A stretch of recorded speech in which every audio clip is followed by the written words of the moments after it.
Day 29 of the 40-Day Soul Fast by Dr. Cindy Trims. Today's chapter focuses on the power of sowing. If you've been rocking with the 40-Day Soul Fast from day one, stay with me. We're getting there. After today, we've got 10 more days to go. But thank you so much for, staying committed to the 40-Day Soul Fast if you have been. So I'm going to share here the first quote that she shares by Charles Reed states, "Sow a thought and you reap an act. Sow an act and you reap a habit. Sow a habit and you reap a character. Sow a character and you reap a destiny." If you are to fulfill your destiny and become your authentic self, the law of sowing and reaping must be mastered, beginning with your thoughts and your words. A sower knows that the soil makes all the difference. Your character is like soil for seed. This is one that when I was reading this morning, I was still sitting on it, trying to understand what she was trying to say here. Because she goes on to say, Dallas Willard describes character as a readiness to act. In other words, you will respond in situations according to your character, and your mind is part of that readiness. God is going to give you new ideas and new visions when the soil of your mind is ready and prepared. I believe what she's trying to say in this is so good thoughts. It's just like how I've been sharing this past few days in the videos. What are you eating? We talked about eating in one of the chapters recently. What are you eating? What are you feeding yourself? What are you sowing? Are you investing that time? Are you sowing time into your dreams? Are you sowing that time into developing yourself? So for instance, right, let's say someone is 30-year-old and, someone says, why don't you go back to university? And they're like, yeah, I'd like to go back to university, but I feel like I'm too old now, I'll just do something else. I think I'm too old. Time has gone. Time has never gone. The person can actually make that decision to actually go back to university right there in that moment, because time is going to pass regardless. If they make that decision, they can complete that 3-year course and start taking the step towards their life, their destiny, whatever it is that they're aiming to achieve. But if they end up not taking the course and they just stay in that mindset of like, time has gone, that 3 years is still going to go by and they will be probably doing something that they do not like.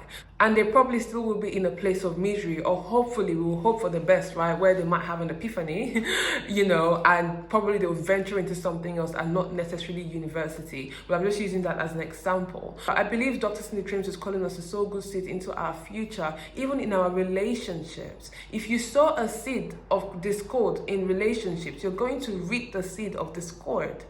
Right? If you sow disunity, you would reap disunity. But if you sow love, if you sow peace, joy, if you sow compassion, then you would reap that. Sometimes, and one thing I've noticed with sowing and reaping is that sometimes where you sow might not be where you reap.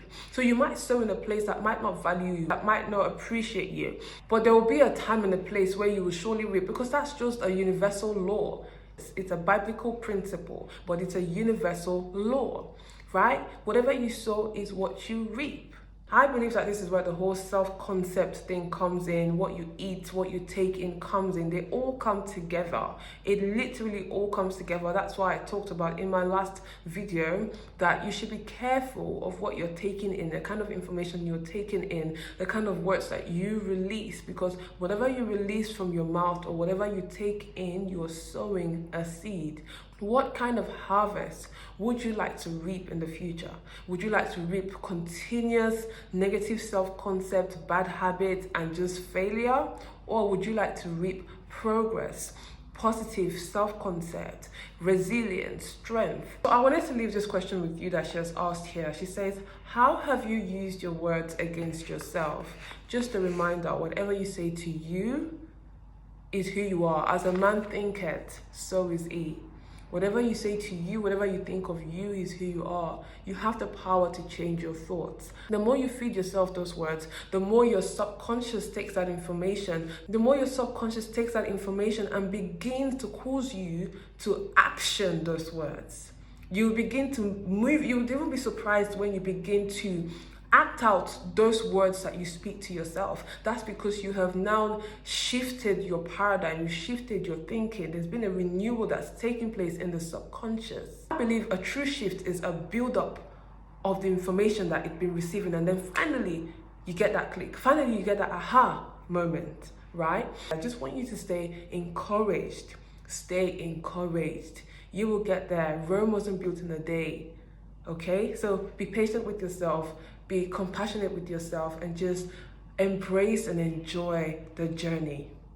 Well, thank you so much for tuning in to day 29, and I will see you in day 30.